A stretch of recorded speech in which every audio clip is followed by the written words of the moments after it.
السلام علیکم ورحمۃ اللہ وبرکاتہ۔ اعوذ باللہ السمیع العلیم من الشیطان الرجیم من ہمزہ ونفخہ ونفثہ۔ بسم اللہ الرحمن الرحیم۔ یا ایھا الناس اتقوا ربکم واخشوا یوما لا یجزی والد عن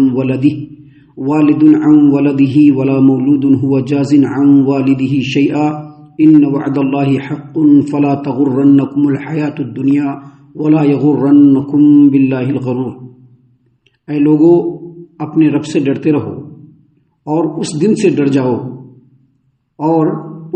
ڈر جاؤ جب نہ کوئی باپ اپنے بیٹے کے کچھ کام آئے گا، نہ بیٹا اپنے باپ کے کچھ کام آئے گا۔ اللہ کا وعدہ یقیناً سچا ہے، لہذا یہ دنیا کی زندگی تمہیں دھوکے میں نہ ڈال دے اور نہ کوئی دھوکے باز تمہیں اللہ کے بارے میں دھوکے میں ڈال دے۔ محترم سامعین کرام، سورہ لقمان سورہ نمبر 31 اور اسی صورت سے ابھی آیت نمبر 33 یعنی 33 نمبر کی آیت کریمہ آپ کے سامنے تلاوت کی گئی۔ بفضل اللہ، بعون اللہ، بتوفیق اللہ، آیت کریمہ کا ترجمہ بھی آپ تمام کی خدمت میں پیش کیا گیا۔ سامعین کرام، آیت کریمہ کا جو آغاز ہوا ہے اس میں اللہ تبارک و تعالیٰ نے مومنوں کو نہیں پکارا ہے بلکہ کہا یا ایھا الناس، اے لوگو۔ اس کا مطلب یہ ہوا کہ اللہ تبارک و تعالیٰ نے جو قرآن کریم نازل فرمایا ہے یہ صرف مسلمانوں کے لیے نہیں ہے، مومنوں کے لیے نہیں ہے، بلکہ یہ لوگوں کے لیے ہے۔ اس بات کے اندر اس قدر باریکی ہے کہ ہر آدمی کو اس کے اوپر غور و فکر کرنا چاہیے۔ اللہ نے آغاز کیا انسانوں سے، اس کا مطلب یہ ہے کہ کوئی بھی انسان اپنی ترقی، اپنی خیر و بھلائی، اپنی فلاح اور اپنی عافیت اگر چاہتا ہے تو اس کو چاہیے کہ وہ اس سے جڑے۔ اگر دنیا میں کامیابی کے منزل تک کوئی قانون اس کو پہنچا سکتا ہے تو یہی قرآن کریم کا قانون، اور آخرت میں اللہ کے بارگاہ میں اگر اس کو سرخروئی حاصل ہو سکتی ہے تو اسی قرآن کریم کے اوپر عمل کر کے، کیونکہ اللہ تبارک و تعالیٰ نے اس قرآن کریم کو لوگوں کے لیے نازل فرمایا ہے۔ اللہ نے فرمایا یا ایھا الناس، اے لوگو، اتقوا ربکم، اپنے رب سے ڈرو۔ اپنے رب سے ڈرو مطلب یہ ہے کہ رب کا جو حکم ہے اس کو پورا کرنے کی کوشش کرو، جن چیزوں سے رب نے روکا ہے اس سے رک جانے کی کوشش کرو، کیونکہ اسی میں تمہاری بھلائی ہے۔ اور ان باتوں کو بیان کرنے کے بعد اللہ تبارک و تعالیٰ نے اگلے اسٹیپ میں اسی آیت کریمہ میں بیان فرمایا کہ یا ایھا الناس اتقوا ربکم واخشوا یوما لا یجزی والد عن ولدہ ولا مولود هو جاز عن ولدہ، اور اس دن سے ڈر جاؤ جس دن باپ اپنے بیٹے کے کچھ کام نہیں آئے گا اور بیٹا اپنے باپ کے کچھ کام نہیں آئے گا۔ یعنی ایک بات یاد رکھیے ہمیشہ، یہ جو باپ بیٹے کا جو رشتہ ہوتا ہے نا، یہ اتنا اٹوٹ رشتہ ہوتا ہے۔ ہم نے بتلایا اس سے پہلے بھی آپ کو کہ اس روئے زمین پر انسانوں کی پوری جماعت میں دو ایسا کریکٹر ہے جو کبھی بھی انسان سے حسد نہیں کرتا ہے، بلکہ وہ چاہتا ہے کہ میرا جو نیچے والا ہے وہ مجھ سے آگے جائے۔ ایک استاذ جو ہوتا ہے، استاذ ہمیشہ یہ چاہتا ہے کہ اس کا جو شاگرد ہے وہ اس سے بھی آگے جائے۔ اور فرسٹ نمبر پہ باپ کی ہمیشہ یہ چاہت ہوتی ہے کہ بیٹا ہر اعتبار سے ہم سے سر بلند ہو جائے۔ دوسرا کوئی نہیں چاہنے والا ایسا، باپ کے سوا، استاذ کے سوا کوئی نہیں چاہنے والا ہے۔ یہاں پر اللہ تبارک و تعالیٰ نے اس آیت کریمہ میں جو بیان فرمایا ہے کہ اس دن سے ڈر جاؤ جس دن باپ اپنے بیٹے کے کام نہیں آئے گا اور بیٹا اپنے باپ کے کام نہیں آئے گا۔ یہ ایسا رشتہ ہے جو دنیا کے اندر سب سے زیادہ ایک دوسرے کو سپورٹ کرنے والا ہے۔ جب تک بیٹا چھوٹا ہے اس کو سب سے زیادہ سپورٹ کس سے ملتا ہے؟ باپ سے ملتا ہے۔ ماں سے سپورٹ نہیں ملتا ہے، ماں سے صرف محبت ملتی ہے، لاڈ ملتا ہے، ممتا ملتی ہے، بس۔ ماں ہر جگہ پر اس کو سپورٹ نہیں کر پاتی ہے، لیکن باپ جو ہوتا ہے ایک ایسا سایہ دار درخت ہے، ایسا مضبوط دیوار ہے کہ جس کے رہتے ہوئے بیٹے تک پہنچنا کسی کے لیے بھی بالکل ناممکن ہے۔ اگر باپ مضبوط ہے، کوئی اگر اس کے بیٹے تک پہنچنے کی کوشش کرے گا، باپ کی مضبوطی بیٹے تک اس کو پہنچنے نہیں دے گی۔ یہ باپ کا سپورٹ ہے جو دنیا کے اندر ہوتا ہے۔ اور جب باپ کمزور ہو جاتا ہے، جب باپ بوڑھا ہو جاتا ہے، جب باپ کے جسم سے اور اس کے اعضاء سے طاقت و قوت ختم ہو جاتی ہے تو ہوتا بھی ایسا ہے اور نہیں بھی ہوتا ہے کہ سب سے زیادہ بیٹا اپنے باپ کے سپورٹ میں کھڑا ہوتا ہے۔ ایسا اکثر ہوتا ہے اور نہیں بھی ہوتا ہے، لیکن ایسا اکثر ہوتا ہے کہ باپ کے سپورٹ میں سب سے مضبوط اگر کوئی دیوار ہوتی تو وہ کون ہوتی ہے؟ بیٹا. یاد رکھیے گا، اگر بیٹا باپ کی فرما برداری نہیں بھی کر رہا ہے اور اگر کسی نے اس کے باپ کی طرف انگلی اٹھا دیا تو بیٹے کی جو غیرت ہوتی ہے اور خون کے اندر جو گرمی ہوتی ہے وہ ابال میں آ جاتی ہے، وہ فوراً آدمی کے سامنے کھڑا ہو جاتا ہے، میرے باپ کے بارے میں نہیں بول سکتا ہے. تو یہاں پر جس رشتے کا ذکر کیا ہے دنیا میں سب سے زیادہ سپورٹنگ رشتہ ہے، لیکن اللہ نے بیان فرمایا ہے کہ قیامت کی ہولناکی، قیامت کی دہشتناکی، قیامت کی خطرناکی اتنی زیادہ ہوگی کہ جو اتنا سپورٹ کرنے والا رشتہ دنیا میں ہے وہ قیامت کے دن ایک دوسرے سے چھپتا پھرے گا. باپ بیٹے کو دیکھے گا تو چھپ جائے گا قیامت کے دن، بیٹا باپ کو دیکھے گا تو چھپ جائے گا، بیٹا باپ کے کچھ کام نہیں آئے گا، باپ بیٹے کے کچھ کام نہیں آئے گا. جبکہ دنیا میں سب سے زیادہ ایک دوسرے کا کام آنے والا اگر کوئی ہے تو بیٹا، سب سے زیادہ کام آنے والا دنیا میں اگر کوئی ہے تو بیٹا. لیکن قیامت کی دہشتناکی، قیامت کی ہولناکی اتنی سخت ہوگی کہ بیٹا باپ سے چھپتا پھرے گا، باپ بیٹے سے چھپتا پڑے گا. ایسی مصیبت ان دونوں کے اوپر آن پڑے گی کہ کوئی کسی کے بارے میں کچھ سوچنے کے لیے ریڈی نہیں ہوگا، کوئی کسی کی کوئی چیز کو اپنے اوپر لینے کے لیے کوشش نہیں کر پائے گا. محترم سامعین کرام، مفسرین نے یہ بھی لکھا ہے کہ بیٹے کے اندر اتنی ہمت نہیں ہوگی کہ وہ آگے بڑھ کر کے یہ کہہ دے کہ اللہ میں اپنے باپ کے بدلے میں جہنم میں جاؤں گا. ابھی دنیا میں ہوتا نا، میرے باپ کے بدلے میں مجھ کو لے چلو یار، کہتا ہے کہ نہیں کہتا ہے؟ دنیا میں کہتے ہیں کہ نہیں میرے باپ کے بدلے میں مجھ کو لے جاؤ، باپ کہتا ہے نہیں بھائی میرے بیٹے کو چھوڑو مجھ کو لے چلو. لیکن قیامت کے دن بیٹے کے اندر اتنی ہمت نہیں ہوگی وہ یہ کہہ دے کہ باپ کے بدلے میں مجھ کو جہنم میں لے چلو، اور باپ کے اندر اتنی ہمت نہیں ہوگی وہ یہ کہہ دے کہ بیٹے کے بدلے میں مجھ کو جہنم میں لے چلو. ایسی خطرناک گھڑی ہوگی جب باپ بیٹے کا یہ معاملہ ہوگا. تو سوچیے کہ دوست احباب جن کے لیے ہم ہر کچھ کرنے کے لیے ریڈی ہیں اس دنیا میں، وہ کتنا کام آنے والے ہیں؟ دوست احباب کتنا کام آنے والے ہیں سوچ لیجئے.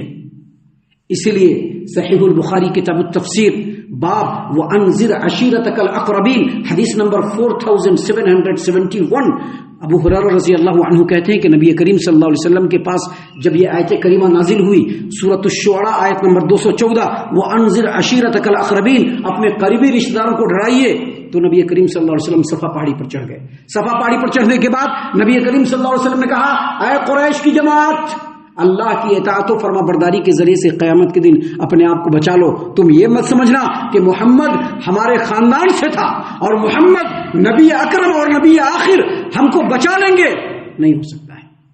اے بنو عبد مناف، قیامت کے دن کے بچاؤ کی صورت خود اختیار کر لو، قیامت کے دن میں تمہارے لیے کچھ نہیں کر پاؤں گا.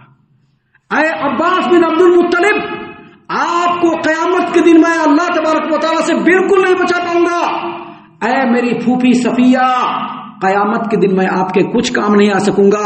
اے میری پیاری بیٹی فاطمہ، بیٹی کو کہہ رہے ہیں اس لیے میں بتلایا باپ بیٹا بیٹی کوئی کسی کا کام نہیں آئے گا. اس لیے ہمارے محمد عربی صلی اللہ علیہ وسلم جو افضل البشر ہیں، جو سید ولد آدم ہے، جو امام الشافعین ہیں، جو سب سے پہلے شفاعت کریں گے قیامت کے دن، وہ کہہ رہے ہیں کہ اے میری پیاری بیٹی فاطمہ، جو میرے مال میں سے چاہیے دنیا میں سے لے لو، دنیا میں ہی لے لو، قیامت کے دن میں اللہ کے مقابلے میں تمہارے کچھ بھی کام نہیں آ سکوں گا.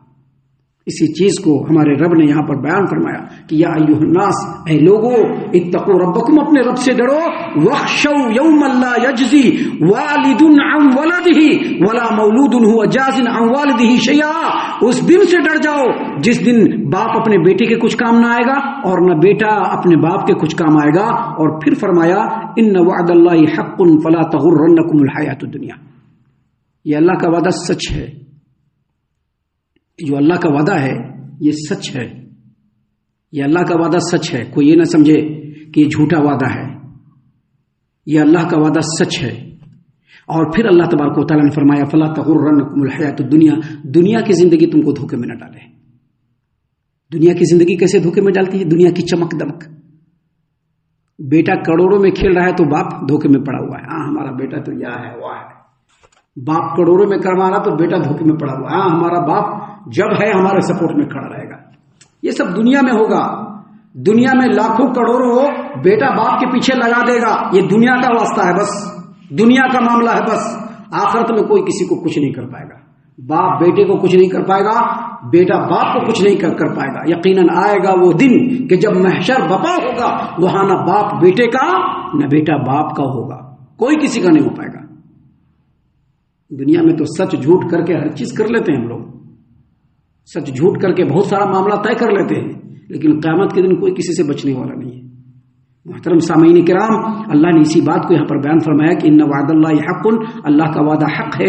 فلا تغرنکم الحیات الدنیا، دنیا کی زندگی تم کو دھوکے میں نہ ڈالے. یہ نہ سمجھو کہ بہت آشائش ہے، بہت آرام ہے تو بس یہی ہمارے لیے ہے کہ اللہ راضی ہم سے. ایسا نہیں ہے. ایسا نہ ہو کہ بس دنیا کے چکر میں بس یہ سمجھ لو کہ بس دنیا میں کامیابی مل گئی، بس دنیا میں کامیابی مل گئی، ہو گیا. آخرت کو عملی طور پر ہم بالکل ڈینائی کر دیں، یہ دنیا کے دھوکے میں پڑنا ہے. لہذا دنیا کے دھوکے میں مت پڑو. اور پھر اللہ تبارک و تعالیٰ نے مزید آگے فرمایا وَلَا يَغُرَّنَّكُمْ بِاللَّهِ الْغَرُورُ، اور نہ اللہ کے بارے میں دھوکے میں ڈالنے والا تم کو دھوکے میں ڈالے. غرور، یہ جو غرور کا لفظ ہے قرآن کریم میں ایک سے زائد جگہ پر اللہ تبارک و تعالیٰ نے نازل فرمایا ہے. یہ جو غرور ہے، غین پر زبر کے ساتھ، غین پر فتح کے ساتھ، یہ مبالغہ کا صیغہ ہے، اور اس کا مطلب ہوتا ہے سب بہت بڑا دھوکے باز جو بار بار دھوکے میں دھوکہ دے. اس کی تفسیر میں عام طور پر مفسرین نے یہ کہا کہ غرور کا سے مراد شیطان ہے، لیکن اصل بات یہ ہے کہ غرور سے مراد ہر وہ ہستی ہوگی جو اللہ کے مقابلے میں ہم کو دھوکے میں ڈالے. وہ شیطان بھی ہو سکتا ہے، وہ انسان بھی ہو سکتا ہے، وہ ہمارا بیٹا بھی ہو سکتا ہے، وہ ہماری بیوی بھی ہو سکتی ہے، وہ کوئی فرد بھی ہو سکتا ہے، وہ افراد بھی ہو سکتے ہیں، وہ جماعت اور ادارے بھی ہو سکتے ہیں. ہر وہ ہستی، ہر وہ جماعت، ہر وہ گروہ اور وہ سارے کے سارے افراد جو اللہ کے مقابلے میں ہم کو دنیا کے راستے میں ڈائیورٹ کریں، بس سمجھ لیں کہ کھیل ختم. ابھی دیکھتے ہیں شرابی کو سب برا سمجھتا ہے کہ نہیں سمجھتا ہے، نشیری کو سب برا سمجھتا ہے، لیکن نماز چھوڑنے والے کو کوئی برا نہیں سمجھتا ہے. ابھی فجر کی نماز چھوڑ دے گا اور دن میں پہلو میں بیٹھا ہوا ہے اور چائے پی رہا ہے، کوئی برا نہیں سمجھتا ہے. جبکہ امام ابن القیم الجوزیہ رحمۃ اللہ علیہ کی کتاب ہے کتاب الصلاۃ، اس میں انہوں نے کلیئر لکھا ہے کہ اگر کوئی زناکار ہے، اگر کوئی بدکار ہے، اگر کوئی ڈکیت ہے، اگر کوئی رہزن ہے، اگر کوئی حرام کا کمائی کر رہا ہے، گناہ کر رہا ہے، لیکن ان تمام گناہوں سے بڑا گناہ ہے نماز کو چھوڑنے والا. یہ شیخ امام ابن القیم الجوزیہ کی کتاب کتاب الصلاۃ آج بھی موجود ہے. ہمارے اس بات کو یہاں پر ہم نے ریکارڈ کیا ہے، آپ میری اس بات کو کوٹ کر لیجئے اور امام ابن الجوزیہ رحمۃ اللہ علیہ کے امام ابن القیم الجوزیہ رحمۃ اللہ علیہ کے کتاب سے میچ کر لیجئے. کیا ہے یہ دھوکہ ہے، دنیا کے دھوکے میں پڑے ہوئے، کیونکہ سپورٹنگ ہے ہمارا، اسی لیے ان کی بے نمازی ہم کو سمجھ میں نہیں آتی ہے. اللہ تبارک و تعالیٰ نے اسی چیز کو یہاں پر فرمایا وَلَا يَغُرَّنَّكُمْ بِاللَّهِ الْغَرُورُ. دیکھو کوئی دھوکے میں دینے والا، دھوکے میں ڈالنے والا تم کو دھوکے میں نہ ڈالے، کسی کے دھوکے میں مت پڑنا. تمہارا کام ہے ایک طرف اللہ تبارک و تعالیٰ کی اطاعت و فرما برداری کرتے رہنا، دوسرا سماج و معاشرے کے اندر جو بھی غلطی ہے اس کے اوپر لگاتار نشاندہی کرتے رہنا. یہ تمہارا کام ہے، یہ تمہارا کام ہے، دھوکے میں مت پڑنا. بیٹا ہے، بیٹے کی بھی نصیحت ہو، دوسرے ہیں دوسروں کی بھی نصیحت ہو، لیکن پہلے بیٹے کی نصیحت ہو، پھر دوسروں کی نصیحت ہو، لیکن نصیحت ہونا ہے، نصیحت نہیں ہونا ہے نہیں. آپ سماج و معاشرے میں گھل مل کر کے رہیے، لیکن بے نمازی کو پروتساہن مت دیجیے، بے نمازیوں کو پروتساہن مت دیجیے. بے نمازیوں کو بتلائیے کہ آپ دین اسلام سے خارج ہو رہے ہیں، آپ کے اندر ایمان نہیں، آپ منافق ہو چکے ہیں، آپ ایمان سے باہر جا چکے ہیں. یہ میں نہیں کہہ رہا ہوں، یہ اللہ کے رسول صلی اللہ علیہ وسلم کہہ رہے ہیں، یہ قرآن کہہ رہا ہے. قرآن منافقوں کی نشانی کیا بتایا قرآن کریم نے؟ نماز پڑھے گا لیکن اللہ کو یاد نہیں کرے گا. کیوں؟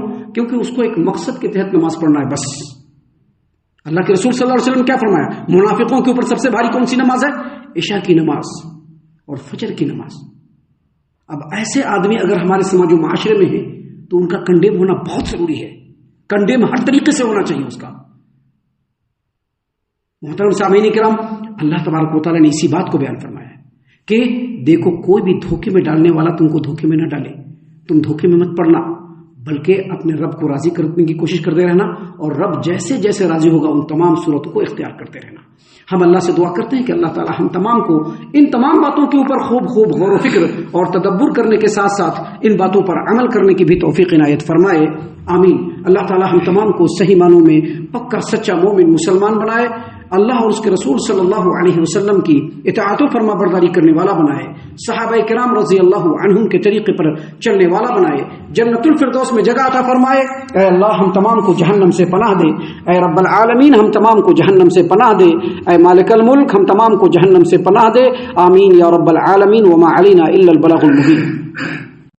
تبارك الذي نزل الفرقان على عبده ليكون للعالمين نذيرا